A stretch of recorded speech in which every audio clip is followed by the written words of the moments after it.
Everyone, this is Barun Dirwa and today I'll be discussing you one of the common topic of class 12 syllabus, that is for business studies and commerce. Okay, the topic is called as communication. So communication is a Latin word which means to say.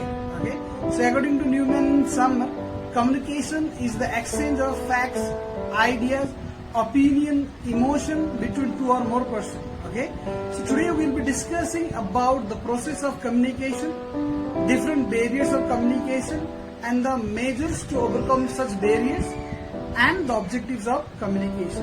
So what can be the objectives of communication? Number one is communication increases managerial efficiency.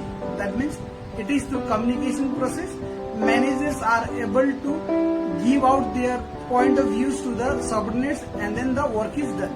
Second is it helps in motivating employees. Yes, if the management is well interrelated with the workers, then what happens? A good rapport is built up between the employees and then the managers. As such, it helps in motivating the employees. Third is it helps in attaining organizational goals. Yes, very important point is without proper communication, without proper interaction, the organization will not be able to achieve the organizational goals. So in order to achieve organizational goals, it is very much important to describe or note that there is effective communication in the organization.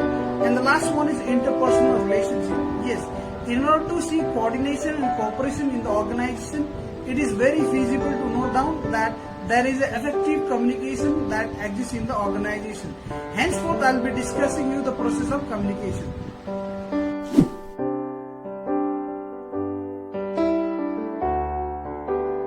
Communication process.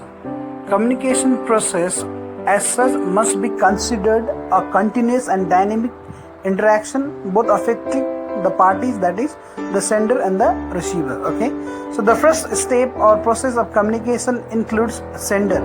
The person who intends to convey the message with the intention of passing information and ideas to other is known as sender or communicator. Second is ideas or message.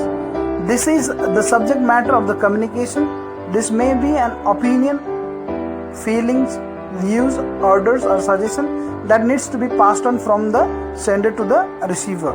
Third is encoding.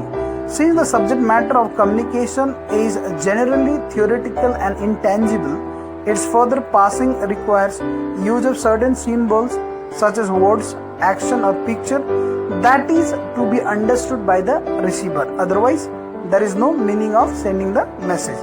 Fourth is communication channel. The person who is interested in communication has to choose the correct channel for sending the required information to the receiver. Fifth is the receiver.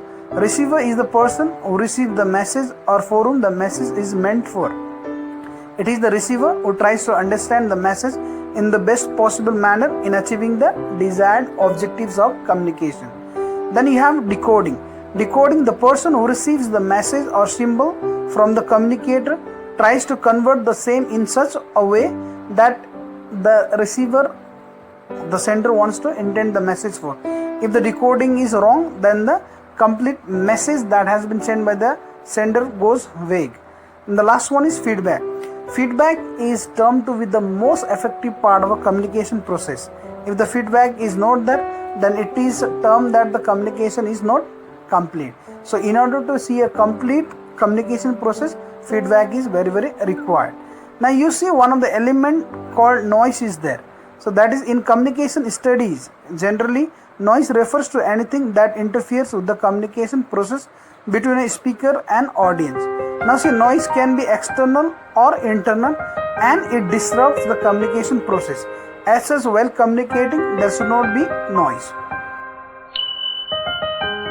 When there is interruption or obstruction in the free flow of communication process, it is called as barriers to communication. So there are many barriers to communication, but here we will discuss the four types: semantic barrier, psychological barrier, organizational barrier and personal barrier.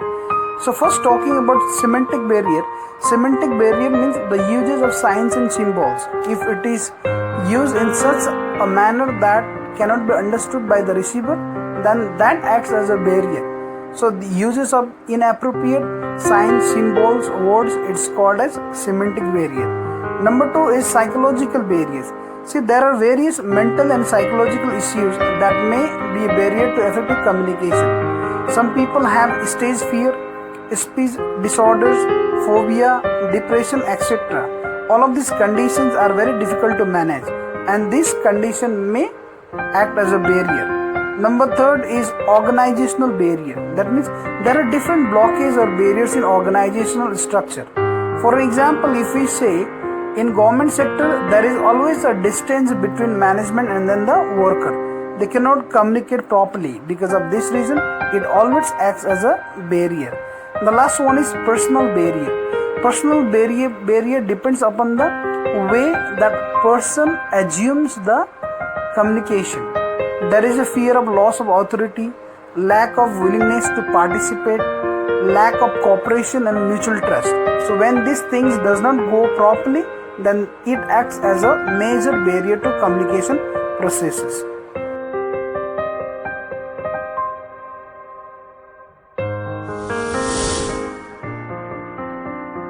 There are various ways to overcome the barriers to effective communication.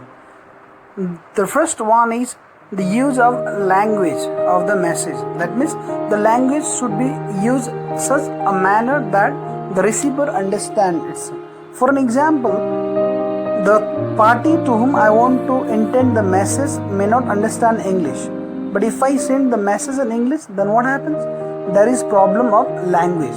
So in order to overcome the barrier to effective communication, there should be proper use of language.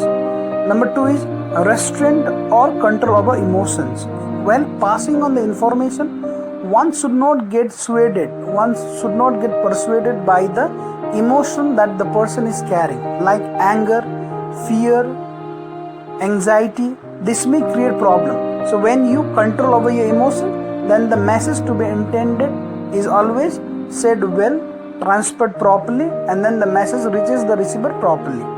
Third is listening carefully or attentively.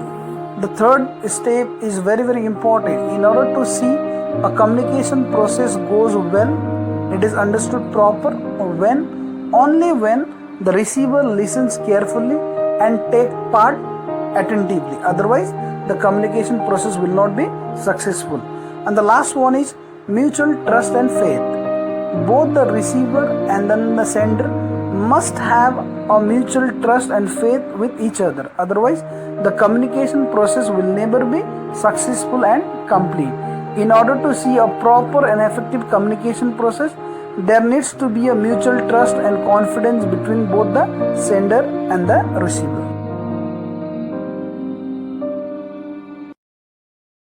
Thank you for watching. Stay home, stay safe, be happy with the family.